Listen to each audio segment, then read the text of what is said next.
Hi అండి, welcome to మన ఇంటి వంటగది. ఈరోజు బియ్య పిండితోటి పునుగులు ఎలా చేయబోతారో చూపెడుతున్నానండి.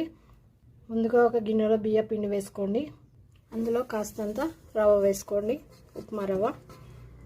దీన్ని మొత్తం కలిపేయండి. కాస్త ఉప్పు, కాస్తంత సోడా, కాస్త పెరుగుతోటి కలుపుకొని పెట్టుకుందామండి.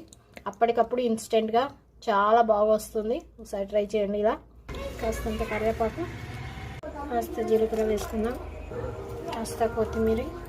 ఇది బాగా మిక్స్ చేసుకోవాలండి. ఇప్పుడు ప్యాన్లో ఆయిల్ పోసి పొయ్యి మీద పెట్టుకోండి. ఈ వేడి వేడి నూనెని కాస్త పిండిలో వేసుకుందామండి. ఇలా పిండిలో వేయడం వలన గుల్లగా వస్తుంది, మన చేతికి కూడా పిండి ఎక్కువ అంటుకోదు. ఇలా కాస్త కాస్త వేసుకోండి ముద్దల్లాగా.